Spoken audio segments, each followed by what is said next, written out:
जय श्री राम। श्रद्धा और विश्वास से बोलिए। कर्मों के न्यायाधीश और काल के अधिपति श्री शनि महाराज की जय। संकटों को भस्म करने वाले, अड़िग भक्ति और असीम शक्ति के स्वरूप श्री हनुमान जी महाराज की जय। ओम नमः शिवाय। भक्तजनों, यह वह कथा है जहाँ भाग्य अपनी कठोरता दिखाता है और भक्ति अपनी अजेय शक्ति। यह वह प्रसंग है जहाँ न्याय स्वयं मनुष्य के द्वार पर आता है और यह परखता है कि मनुष्य का विश्वास कितना अटल है, क्योंकि इस सृष्टि में कोई भी कर्म बिना फल के नहीं रहता और कोई भी आत्मा न्याय से बच नहीं सकती। शनिदेव वही दिव्य शक्ति है जो मनुष्य के जीवन में प्रवेश करके उसके भीतर छिपे सत्य को उजागर करते हैं, और हनुमान जी वही कृपा है जो उस कठिन परीक्षा में भक्त को टूटने नहीं देते, बल्कि उसे और अधिक दृढ़ बना देते हैं। पुराणों में वर्णित है कि शनिदेव केवल दंड देने वाले देव नहीं, बल्कि वे आत्मा को जागरूक करने वाले परम तपस्वी हैं। उनका एक पवित्र नाम कृष्ण भी है, और यह नाम उन्हें स्वयं श्री कृष्ण भगवान ने उनके गंभीर, गहन और अनंत स्वरूप को देखकर प्रदान किया है। जो मनुष्य सच्चे हृदय से शनिदेव की कथा का श्रवण करता है, उसके जीवन के अंधकार धीरे धीरे समाप्त होने लगते हैं, और जब उसी समय हनुमान जी का स्मरण किया जाता है, तब वह कृपा और भी प्रबल हो जाती है, क्योंकि हनुमान जी के स्मरण से शनि की पीड़ा भी अपने तीव्र प्रभाव को कम कर देती है। जो मनुष्य शनि दोष, साढ़े साती या ढैया से पीड़ित होता है, उसके जीवन में संघर्ष, भय और अस्थिरता बढ़ने लगती है। उसका मन विचलित रहने लगता है, उसके कार्य बाधित होने लगते हैं और उसका आत्मविश्वास डगमगाने लगता है। परंतु जब वही मनुष्य श्रद्धा से शनिदेव की कथा का श्रवण करता है और हनुमान जी के नाम का जाप करता है, तब उसके जीवन में अद्भुत परिवर्तन आरंभ हो जाता है। शनिदेव की कठोर दृष्टि धीरे धीरे कृपा में बदलने लगती है, और हनुमान जी की शक्ति उसके चारों ओर अदृश्य रक्षा कवच बना देती है। उसके रोग समाप्त होने लगते हैं, उसके भय मिटने लगते हैं और उसके जीवन में स्थिरता लौटने लगती है। इसी सत्य को प्रकट करने वाली यह अत्यंत अद्भुत और दुर्लभ कथा एक छोटे से शांत गांव से आरंभ होती है। उस गांव में एक अत्यंत विद्वान, धर्मपरायण और सत्यनिष्ठ ब्राह्मण निवास करता था। उसका जीवन अत्यंत सादा था, उसका हृदय निर्मल था और उसका विश्वास अटूट था। वह प्रतिदिन प्रभु का स्मरण करता, धर्म का पालन करता और अपने कर्मों को ही अपना सच्चा धन मानता था। उसका जीवन शांत था, स्थिर था और किसी भी प्रकार के भय से मुक्त था। परंतु जब समय अपनी दिशा बदलता है, तब सबसे स्थिर जीवन भी परीक्षा के मार्ग पर चल पड़ता है। एक रात्रि जब चारों ओर गहरा सन्नाटा था, जब संपूर्ण संसार निद्रा में डूबा हुआ था, तब उस ब्राह्मण ने अपने स्वप्न में एक अत्यंत तेजस्वी और रहस्यमय पुरुष को देखा। उसका स्वरूप गंभीर था, उसके वस्त्र गहरे नीले थे और उसकी दृष्टि में ऐसा अटल तेज था जिसे देखकर आत्मा तक कांप उठे। वह कोई साधारण पुरुष नहीं था, वह स्वयं न्याय की सजीव छाया था।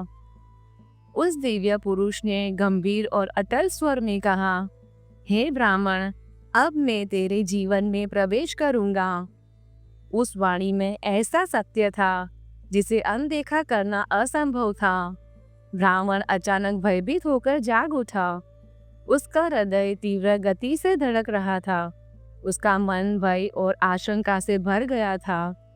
उसने स्वयं को समझाने का प्रयास किया कि यह केवल एक स्वप्न है, परंतु उसका अंतर्मन यह जान चुका था कि वह कोई साधारण संकेत नहीं है। वह स्वप्न बार बार आने लगा। प्रत्येक रात्रि वही स्वरूप, वही वाणी, वही अटल घोषणा उसके सामने प्रकट होती। अब उसका मन अशांत रहने लगा, उसकी भूख समाप्त होने लगी, उसका शरीर दिन प्रतिदिन दुर्बल होने लगा, उसका चेहरा पीला पड़ने लगा और उसकी आंखों में गहरी चिंता उतर आई। एक दिन उसकी पत्नी ने उसके दुर्बल शरीर और चिंतित मुख को देखकर करुणा से भरे स्वर में पूछा, हे स्वामी, मैं आपकी सेवा में कोई कमी नहीं रखती, आपको उत्तम भोजन देती हूँ, आपकी हर आवश्यकता का ध्यान रखती हूँ, फिर भी आपका शरीर इतना क्षीण क्यों होता जा रहा है? आपके मन में यह कौन सा भय है जो आपको भीतर ही भीतर कमजोर कर रहा है? तब ब्राह्मण ने भारी मन से अपनी पत्नी को अपने स्वप्न का संपूर्ण रहस्य बताया। उसने उस नीले वस्त्रधारी दिव्य पुरुष के बारे में बताया जिसने उसके जीवन की शांति को भय में बदल दिया था। यह सुनकर ब्राह्मणी गंभीर हो गई। उसने शांत स्वर में कहा, हे स्वामी, यह कोई साधारण संकेत नहीं है, यह स्वयं शनिदेव का आगमन है। वे आपको अपने प्रभाव के लिए सचेत कर रहे हैं। अगली बार जब वे आपके स्वप्न में आए तो आप उनसे विनम्रता से निवेदन कीजिए कि वे आप पर कम से कम समय के लिए प्रभाव डालें। और वही हुआ। अगली रात्रि जब शनिदेव पुनः उनके स्वप्न में प्रकट हुए, तब ब्राह्मण ने विनम्रता से उनसे निवेदन किया। शनिदेव ने कहा कि तुम्हारे ऊपर 7.5 का प्रभाव आने वाला है और उसका समय 7 वर्ष होगा। यह सुनकर ब्राह्मण का हृदय भय से कांप उठा। उसने हाथ जोड़कर प्रार्थना की, हे प्रभु, मैं इतना कठोर समय सहन नहीं कर पाऊंगा, कृपा करके इसे कम कर दीजिए। शनिदेव ने उसे 5 वर्ष का समय देने का कहा, परंतु ब्राह्मण ने पुनः विनंती की। तब शनिदेव ने 2.5 वर्ष का समय कहा, परंतु ब्राह्मण का भय अभी भी समाप्त नहीं हुआ।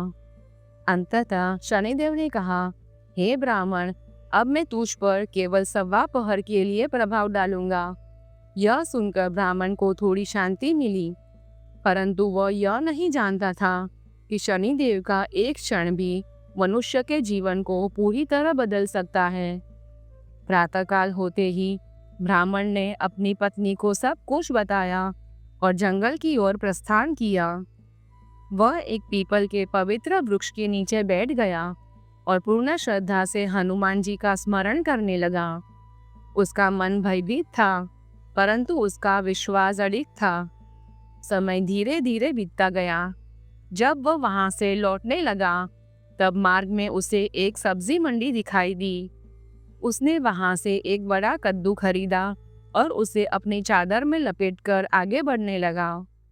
तभी मार्ग में एक साधु उसके सामने प्रकट हुए। उनकी आंखों में गहराई थी, उनके स्वर में गंभीरता थी। उन्होंने ब्राह्मण से पूछा, हे ब्राह्मण, तेरी चादर में क्या है? ब्राह्मण ने विनम्रता से उत्तर दिया, हे साधु महाराज, इसमें केवल एक कद्दू है। साधु ने कहा, इसे खोल कर दिखाओ। जैसे ही ब्राह्मण ने अपनी चादर खोली, उसका हृदय भय से थम गया। उसके हाथ कांपने लगे, उसकी सांस रुक गई, क्योंकि वहां कद्दू नहीं था, वहां उस राज्य के राजकुमार का कटा हुआ सिर था। यह दृश्य देखकर ब्राह्मण के पैरों तले धरती खिसक गई। वह समझ नहीं पा रहा था कि यह कैसे संभव हुआ। तभी वह साधु, जो वास्तव में स्वयं शनिदेव थे, उसे पकड़कर राज दरबार में ले गए और राजा से कहा, हे महाराज, यही वो अपराधी है जिसने आपके पुत्र की हत्या की है। यह सुनते ही राजा का हृदय क्रोध से जल उठा। उसकी आंखों में अग्नि भड़क उठी, उसका शरीर क्रोध से कांपने लगा। उसने गर्जना करते हुए कहा, हे सैनिकों, इस अपराधी को तुरंत मेरे सामने से दूर ले जाओ और उसे ऐसा दंड दो जिससे इसका अपराध सदा के लिए समाप्त हो जाए। जब ब्राह्मण के जीवन की सबसे कठोर परीक्षा आरंभ हो चुकी थी और न्याय के देवता स्वयं यह देखने वाले थे कि उसका विश्वास उसे बचाता है या उसका भाग्य उसे तोड़ देता है, राजा का क्रोध अब सीमा पार कर चुका था। उसका हृदय शोक और आक्रोश की अग्नि में जल रहा था। उसकी आंखों के सामने अपने पुत्र का कटा हुआ सिर घूम रहा था। उसने कांपती हुई परंतु कठोर आवाज में आदेश दिया, इस अपराधी को तुरंत सूली पर चढ़ा दो। इसके अपराध का दंड इसे अवश्य मिलना चाहिए। यह सुनते ही सैनिकों ने बिना एक क्षण गवाए उस निर्दोष ब्राह्मण को पकड़ लिया और उसे सूली की ओर ले जाने लगे। जैसे ही यह भयानक समाचार नगर में फैला कि राजकुमार की हत्या हो चुकी है और एक ब्राह्मण को उसका अपराधी ठहराया गया है, पूरे नगर में शोक और भय की लहर दौड़ गई। लोगों के हृदय कांप उठे। हर और केवल एक ही चर्चा थी, राजकुमार की मृत्यु और ब्राह्मण का दंड। कोई उसे अपराधी मान रहा था तो कोई उसके शांत और धर्मनिष्ठ जीवन को याद करके भीतर ही भीतर व्याकुल हो रहा था। परंतु न्याय का आदेश दिया जा चुका था और सैनिक उसे सूली की ओर ले जा रहे थे। जब ब्राह्मण को सूली के समीप ले जाया गया तब मृत्यु उसके सामने खड़ी थी। उसका शरीर कांप रहा था, परंतु उसके भीतर कहीं एक विश्वास अभी भी जीवित था। उसी समय सैनिकों ने धर्म और परंपरा के अनुसार उससे उसकी अंतिम इच्छा पूछी। उन्होंने गंभीर स्वर में कहा, हे ब्राह्मण, तुम्हारी जो अंतिम इच्छा हो उसे बता दो, यह तुम्हारा अंतिम अवसर है। यह सुनकर ब्राह्मण के मन में एक विचार बिजली की तरह कौंधा। उसने तुरंत समय का स्मरण किया। उसे याद आया कि उसकी शनि की दशा केवल 1.25 पहर की थी और यदि किसी प्रकार यह अंतिम क्षण कुछ समय के लिए टल जाए तो संभव है कि शनिदेव का प्रभाव समाप्त हो जाएगा। उसने अपने कांपते हुए स्वर में कहा, भाइयों, मैं जीवन भर बालाजी महाराज की कथा कहता और सुनता आया हूँ। मेरी अंतिम इच्छा है कि मैं मृत्यु से पहले एक बार प्रभु की कथा का स्मरण कर लूं और उनका गुणगान कर लूं। सैनिकों ने उसकी इस पवित्र इच्छा को सुनकर उसे कुछ समय देने का निर्णय लिया। उन्होंने सूली को रोक दिया और उसे कथा कहने की अनुमति दे दी। ब्राह्मण ने तुरंत हनुमान जी का स्मरण किया और पूरी श्रद्धा से कथा का वर्णन आरंभ कर दिया। उसके शब्दों में भय नहीं था, उसके स्वर में केवल विश्वास था। धीरे धीरे समय बीतता गया। कथा आगे बढ़ती गई। प्रत्येक शब्द के साथ उसका भय कम होता गया और उसका विश्वास और दृढ़ होता गया। और उसी क्षण जब उसकी कथा पूर्ण हुई तभी शनि की 1.25 पहर की दशा भी समाप्त हो गई। उसी समय एक और अद्भुत घटना घटी। राजा का पुत्र, जो जीवित और सुरक्षित था, जंगल से शिकार करके वापस राजमहल में लौट आया। जैसे ही वह महल में प्रवेश किया, पूरे राजमहल में आश्चर्य और प्रसन्नता की लहर दौड़ गई। राजा ने जब अपने पुत्र को जीवित देखा तो उसकी आंखों में आनंद के आंसू भर आए। उसका हृदय राहत से भर गया, परंतु उसी क्षण उसके मन में एक भय भी उत्पन्न हुआ। उसने सोचा, यदि उस निर्दोष ब्राह्मण को सूली पर चढ़ा दिया गया होगा तो वह एक भयंकर अन्याय होगा और उसका दोष सदा के लिए उसके सिर पर रहेगा।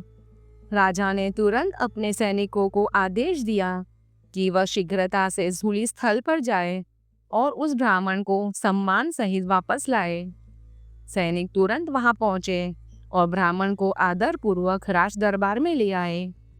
अब ब्राह्मण राजा के सामने उपस्थित हुआ।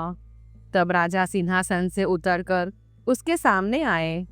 उसके चेहरे पर पश्चाताप स्पष्ट दिखाई दे रहा था। उसने विनम्र स्वर में कहा, हे ब्राह्मण देवता, मुझसे बहुत बड़ा अन्याय होने वाला था। कृपया मुझे क्षमा करें। अब आप अपनी चादर को खोलकर दिखाइए।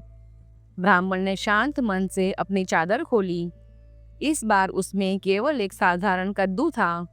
न वहां कोई सिर था, न कोई अपराध का चिन्ह। यह देखकर राजा आश्चर्यचकित रह गया। वह समझ गया कि यह कोई सामान्य घटना नहीं थी, बल्कि यह शनिदेव की लीला थी। राजा ने अत्यंत सम्मान के साथ ब्राह्मण को धन, वस्त्र और आभूषण प्रदान किए और उससे पूछा, हे ब्राह्मण देवता, यह सब रहस्य क्या था? यह अद्भुत घटना कैसे घटी? तब ब्राह्मण ने शांत स्वर में कहा, हे राजन, यह सब शनिदेव की सवा पहर की दशा का प्रभाव था। जब तक उनकी दशा थी तब तक सत्य भी असत्य प्रतीत हुआ, और जैसे ही उनकी दशा समाप्त हुई सब कुछ पुनः अपने वास्तविक स्वरूप में आ गया। राजा ने विनम्रता से पूछा, हे ब्राह्मण देवता, इस दशा से मुक्ति कैसे प्राप्त होती है? ब्राह्मण ने उत्तर दिया, हे राजन, जो मनुष्य शनिदेव की दशा से पीड़ित हो उसे दान और भक्ति का सहारा लेना चाहिए। यदि कोई राजा या धनी व्यक्ति हो तो उसे काले घोड़े या काले हाथी का दान करना चाहिए। यदि कोई निर्धन हो तो उसे पीपल के वृक्ष की पूजा करनी चाहिए। शनिदेव की कथा का श्रवण करना चाहिए और तिल, तेल तथा काले उड़द का दान करना चाहिए। काले कुत्ते को तेल लगी रोटी खिलानी चाहिए। इससे शनिदेव प्रसन्न होते हैं और उसकी कठोर दृष्टि कृपा में बदल जाती है। इसके बाद ब्राह्मण अपने घर लौट आया। उसने वह कद्दू अपनी पत्नी को दे दिया। जब उसकी पत्नी ने उस कद्दू को काटा तो वह आश्चर्य से स्तब्ध रह गई। उसमें से सब्जी के बीज नहीं बल्कि चमकते हुए हीरे और मोती निकल रहे थे। यह देखकर उसकी आंखें विस्मय से भर गईं। ब्राह्मण ने मुस्कुराते हुए कहा, हे प्रिय, जब शनिदेव की दशा थी तब यही कद्दू राजकुमार का सिर बन गया था, और जब उनकी कृपा हुई तब यही कद्दू हमारे लिए समृद्धि का स्तोत्र बन गया। यह शनिदेव का न्याय भी है और उनकी कृपा भी।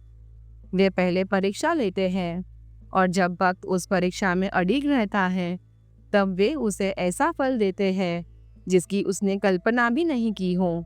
इस प्रकार वह ब्राह्मण जो मृत्यु के द्वार तक पहुंच चुका था, शनिदेव की कृपा से सम्मान, समृद्धि और यश प्राप्त करके अपने जीवन में पुनः प्रकाश को प्राप्त कर सका। बोलिए न्याय के देवता, कर्म फलदाता, भक्तों के रक्षक श्री शनि महाराज की जय। ओम नमः शिवाय। भक्तजनों, अब इसी सत्य को और अधिक स्पष्ट करने वाली एक और अद्भुत कथा आरंभ होती है। नर्मदा नदी के पवित्र तट पर बसे एक समुद्र गांव में एक अत्यंत धनी साहूकार का परिवार निवास करता था। साहूकार का देहांत हो चुका था और उसके पश्चात उसके घर की सारी जिम्मेदारी उसकी पत्नी के कंधों पर आ गई थी। उसके 2 पुत्र थे। बड़ा पुत्र विवाहित था और उसकी पत्नी का नाम ममता था। छोटा पुत्र गोपाल मानसिक रूप से अस्वस्थ था। उसका मन स्थिर नहीं रहता था और उसका जीवन दूसरों की देखभाल पर निर्भर था। ममता की विवाह को कई वर्ष बीत चुके थे, परंतु उसकी गोद अभी तक सूनी थी। यह पीड़ा उसके हृदय को भीतर ही भीतर तोड़ रही थी। उसे हर क्षण यह भय सताता था कि कहीं उसका पति संतान की इच्छा में दूसरा विवाह न कर ले। यह भय उसके मन को अस्थिर कर रहा था और इसी भय ने उसके भीतर एक ऐसा निर्णय जन्म दिया जिसने आगे चलकर उसके जीवन की दिशा ही बदल दी। भक्तों, इसी डर से ममता ने एक योजना बनाई और उसने अपने घर में काम करने वाली नौकरानी से अपने देवर का विवाह कराने के लिए अपनी सास साहूकारनी तथा अपने पति को मना लिया। नौकरानी स्वभाव से बड़ी ही दयालु तथा कृष्ण भक्त थी। वह बचपन से ही उसी साहूकार के घर काम करती थी। उसका अपना कोई नहीं था। भक्तों, ममता के मन में छिपी हुई स्वार्थ की अग्नि अब पूरी तरह प्रज्वलित हो चुकी थी। उसने अपने पति के मन को भी अपने शब्दों के जाल में बांध लिया था। उसका पति भी उसके छल को समझ नहीं सका और उसकी बातों में आ गया। बेचारा गोपाल तो पहले से ही मानसिक पीड़ा से ग्रस्त था। उसका मन अस्थिर था, उसकी बुद्धि भ्रमित थी। वह अपनी पत्नी के साथ हो रहे अन्याय को समझने की स्थिति में नहीं था। साहूकारनी, जो एक माँ थी, वह सब कुछ देखकर भी असहाय थी। उसका हृदय रो रहा था, परंतु उसकी परिस्थितियां उसे मौन रहने के लिए विवश कर रही थी। वास्तव में यह सब ममता की सोची समझी योजना थी। उसके मन में न तो गीता के लिए कोई प्रेम था, न ही कोई अपनापन। उसने कभी भी गीता को अपनी देवरानी के रूप में स्वीकार नहीं किया था। उसके मन में केवल एक ही इच्छा थी, गीता के पुत्र को अपने अधिकार में लेना, उसे अपने नाम से पालना और समाज के सामने स्वयं को उस बच्चे की मां के रूप में स्थापित करना। अब गीता का विवाह मानसिक रोगी गोपाल से करा दिया गया। कुछ साल बाद गीता ने एक सुंदर पुत्र को जन्म दिया, किंतु गीता की जेठानी ममता ने गीता का बच्चा छीन लिया और उसे घर से धक्के मारकर बाहर निकाल दिया। और ममता ने अपने पति को भी अपने पक्ष में कर लिया। बेचारा गोपाल तो मानसिक रोगी था, वह कर भी क्या सकता था, और वह साहूकारनी चाहकर भी कुछ न कर सकी। भक्तों, दरअसल यह तो ममता की चाल थी। उसने तो कभी गीता को अपनी देवरानी माना ही नहीं था। वह तो सिर्फ गीता से उसका बच्चा लेना चाहती थी ताकि उसे पाल पोस कर अपना नाम दे सके। अब गीता के बार बार रोने गिड़गिड़ाने पर भी ममता नहीं मानी और उसे उस गांव से ही निकाल दिया। अब गीता गांव गांव भटकने लगी। भटकते भटकते वह कृष्णा जी की एक पुराने मंदिर में पहुंच गई। वहीं पर उसने प्रभु से न्याय की गुहार लगाई। वह मंदिर वर्षों पुराना था। वहाँ शांति थी और स्थिरता थी। वहाँ केवल प्रभु की उपस्थिति का अनुभव होता था। गीता मंदिर के भीतर गई और जैसे ही उसने भगवान श्री कृष्ण की मूर्ति को देखा, उसका संयम टूट गया। वह उनके चरणों में गिर पड़ी। उसका हृदय अपने दर्द को अब और सहन नहीं कर पा रहा था। वह फूट फूट कर रोने लगी। उसकी आवाज में इतनी पीड़ा थी कि पूरा मंदिर उससे आवाज से गूंज उठा। वह लगातार ओम श्री कृष्णाय नमः मंत्र का जप करने लगी। उसका हर शब्द उसकी टूटे हुए हृदय की पुकार था। उसकी यह करुण पुकार व्यर्थ नहीं गई। न्याय के अधिपति, कर्मों के साक्षी श्री शनि महाराज ने उसकी इस सच्ची भक्ति और पीड़ा को सुन लिया। भगवान श्री कृष्ण के आदेश से शनिदेव तुरंत वहां प्रकट हुए, परंतु उन्होंने एक साधारण मनुष्य का रूप धारण किया। वे गीता के पास पहुंचे और उसे अपने आप को कष्ट देने से रोका। उन्होंने शांत और गंभीर स्वर में कहा, पुत्री, अपने हृदय को इतनी पीड़ा मत दो। भगवान श्री कृष्ण न्याय के साक्षात स्वरूप है। तुम उनके नाम का स्मरण करती हो। तुम्हारी भक्ति व्यर्थ नहीं जाएगी। तुम्हारे आंसू अनदेखे नहीं रहेंगे। तुम्हारा सत्य अवश्य प्रकट होगा। गीता ने और अधिक श्रद्धा से भगवान श्री कृष्ण का स्मरण करना आरंभ कर दिया। उसका विश्वास अब और भी दृढ़ हो गया। उधर शनिदेव साधु का वेश धारण करके साहूकार के घर पहुंचे। वे द्वार पर खड़े होकर अलख निरंजन का उच्चारण करने लगे। उनकी पुकार सुनकर साहूकारनी बाहर आई। उसने आदर पूर्वक उन्हें प्रणाम किया और भिक्षा अर्पित की।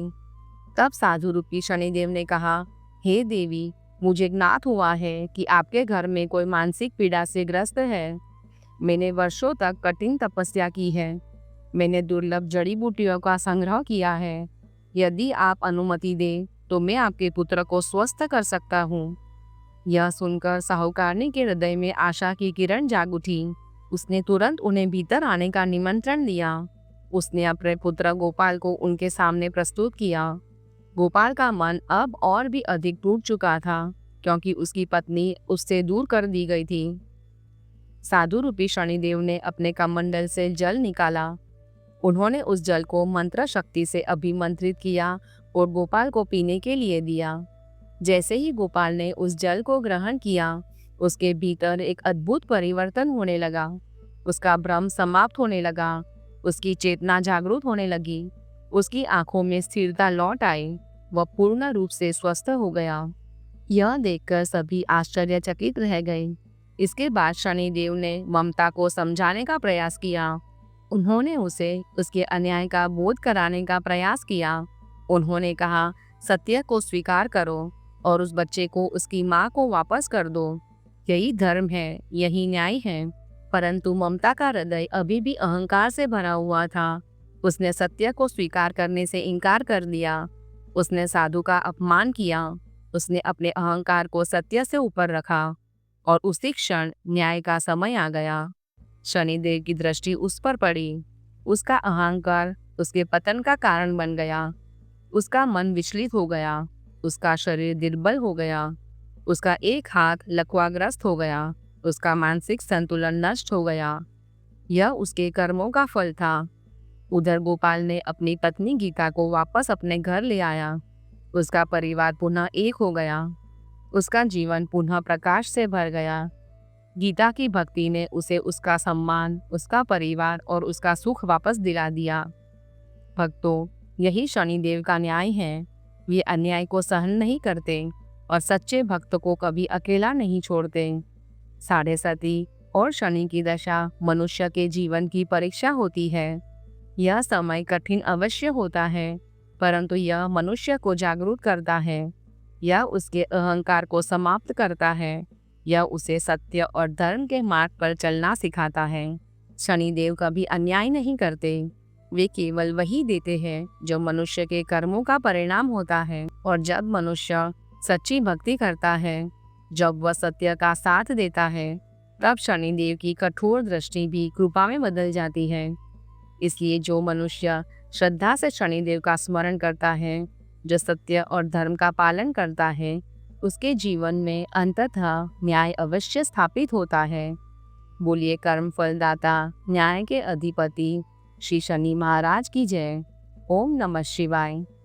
इस प्रकार भक्तजनों, जो मनुष्य श्रद्धा और विश्वास के साथ शनिदेव की आराधना करता है, उसके जीवन में अद्भुत परिवर्तन होने लगता है। उसका दुर्भाग्य धीरे धीरे समाप्त होने लगता है और उसके जीवन में धन, ऐश्वर्य और सम्मान का आगमन होने लगता है। उसके बंद पड़े मार्ग खुलने लगते हैं। उसके प्रयास सफल होने लगते हैं। शनिदेव को प्रसन्न करने के लिए शनिवार का दिन अत्यंत महत्वपूर्ण माना गया है। इस दिन सायंकाल पीपल के पवित्र वृक्ष के नीचे श्रद्धा से दीपक अवश्य जलाना चाहिए। शनिवार के दिन जल में काले तिल मिलाकर पीपल के वृक्ष की जड़ में अर्पित करना चाहिए। इससे शनिदेव अत्यंत प्रसन्न होते हैं और अपनी कृपा दृष्टि प्रदान करते हैं। काले कुत्ते को तेल से चुपड़ी हुई रोटी खिलाना भी अत्यंत शुभ माना गया है, क्योंकि यह सेवा शनिदेव के प्रति समर्पण और दया का प्रतीक है। जो मनुष्य श्रद्धा से ओम श्री कृष्णाय नमः मंत्र का जप करता है, उसका मन स्थिर होता है, उसकी आत्मा शुद्ध होती है और उसके जीवन में सकारात्मक ऊर्जा का संचार होता है। अब भक्तों, सुनिए भक्त और भगवान के अटूट संबंध को प्रकट करने वाली श्री हनुमान जी महाराज की एक अत्यंत अद्भुत और प्रेरणादायक कथा। बहुत समय पूर्व की बात है। एक नगर में एक साहूकारनी रहती थी। उसका जीवन संघर्षों से भरा हुआ था। उसके पति का देहांत युवावस्था में हो गया था। जीवन का सहारा छीन चुका था, परंतु उसका विश्वास अभी भी अडिग था। उसका एक पुत्र और एक बहू थी, परंतु उसके जीवन का सबसे बड़ा सहारा उसकी भक्ति थी। वह प्रतिदिन प्रातःकाल उठती, स्नान करती और अत्यंत श्रद्धा से हनुमान जी के मंदिर जाती। वह अपने हाथों से हलवा पूरी और चूरमा बनाती और उन्हें प्रेम पूर्वक बालाजी महाराज को अर्पित करती। जब वह भोग अर्पित करती, तब उसके शब्दों में सच्चा प्रेम होता। वह भगवान से कहती, हे हनुमान, मैं आज अपने अच्छे दिनों में आपको यह भोग समर्पित कर रही हूँ, लेकिन जब कभी अगर मेरे बुरे दिन आए तो मेरा सहारा बनना, आप ही मेरी रक्षा करना। उसके इन शब्दों में कोई स्वार्थ नहीं था, केवल विश्वास था।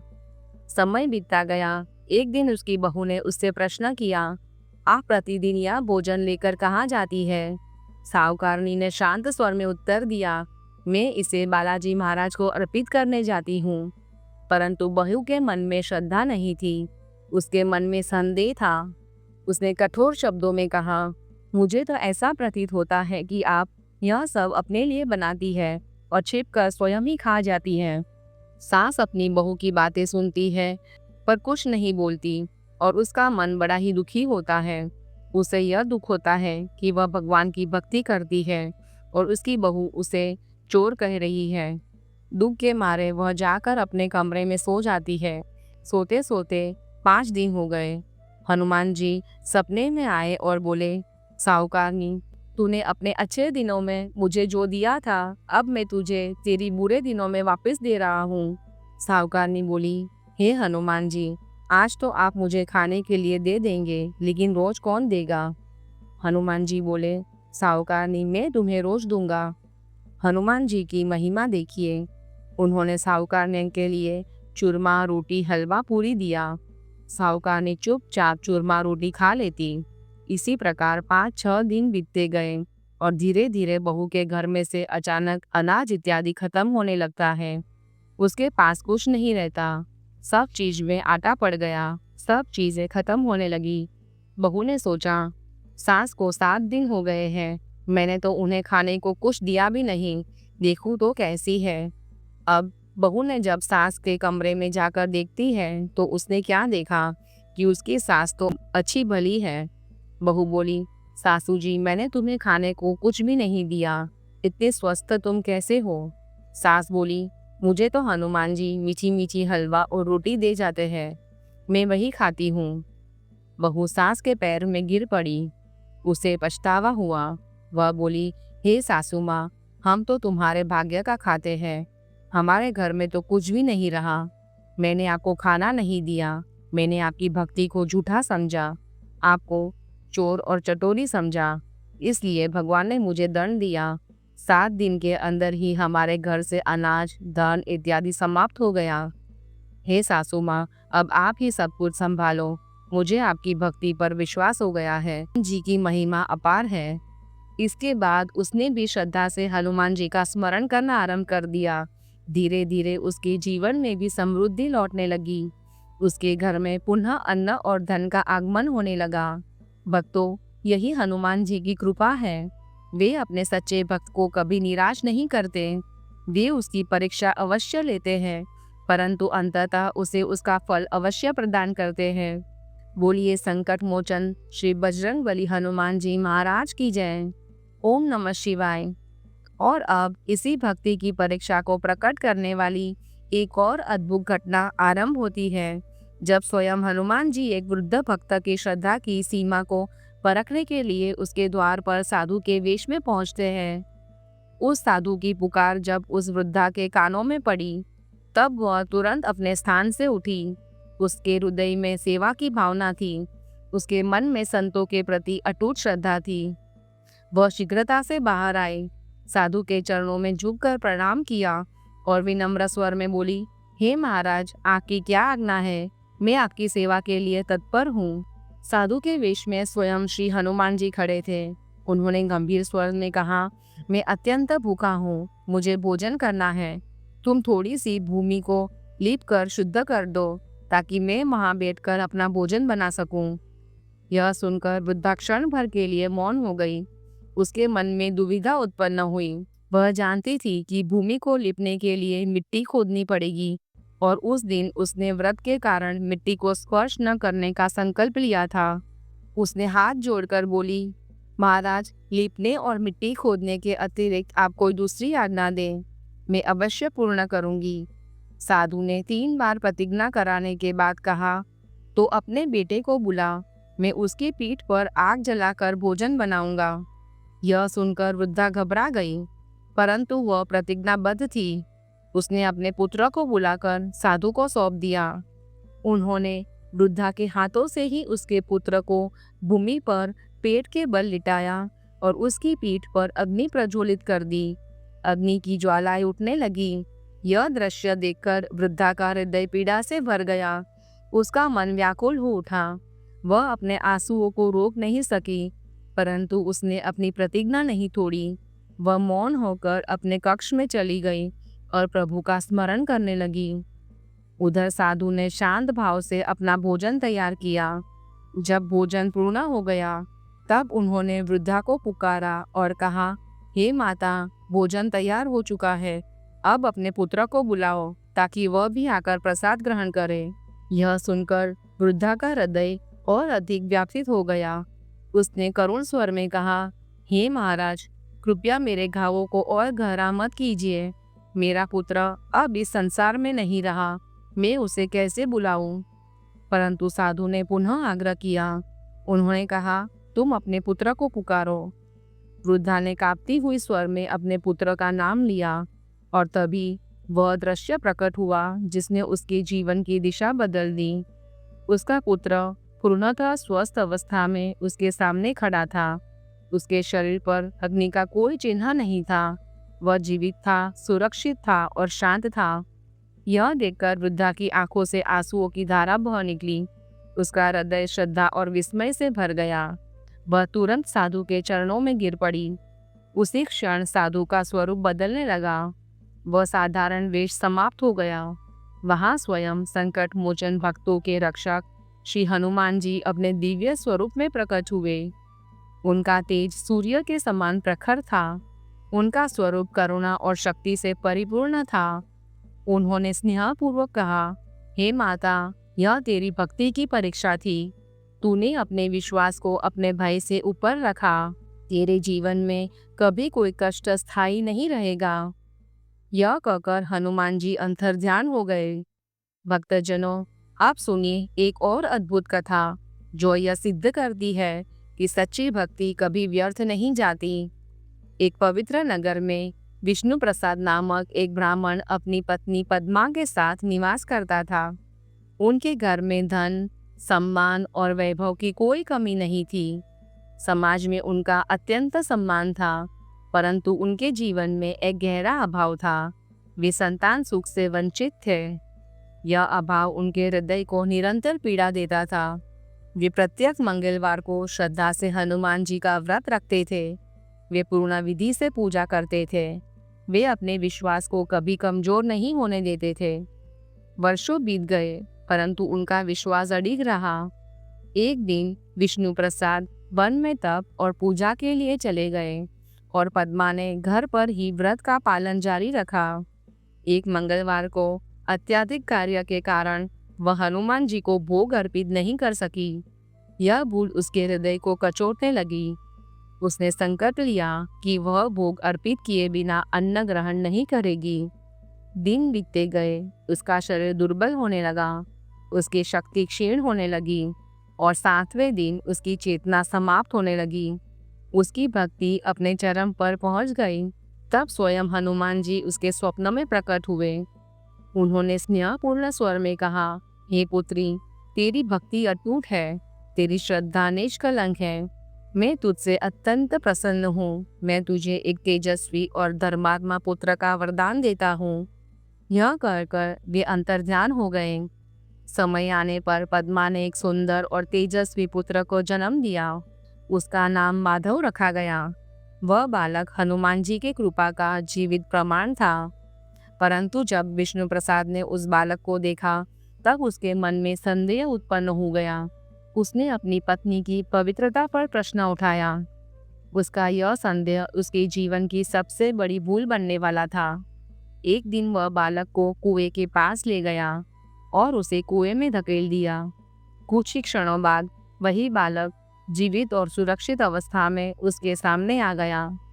यह देखकर विष्णु प्रसाद का हृदय भय और पश्चाताप से भर गया।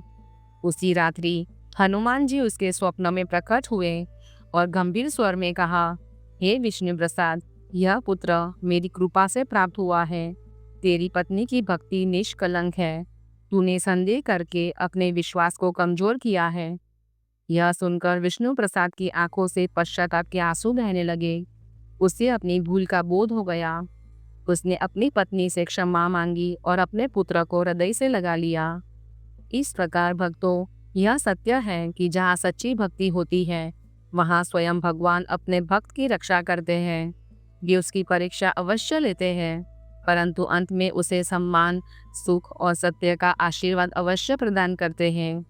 इसलिए भक्तों, अपने हृदय में विश्वास को सदैव जीवित रखें, अपने कर्मों को पवित्र रखें, अपने मन को भक्ति से भरकर रखें, क्योंकि जहाँ सच्ची श्रद्धा होती है, वहाँ स्वयं भगवान निवास करते हैं।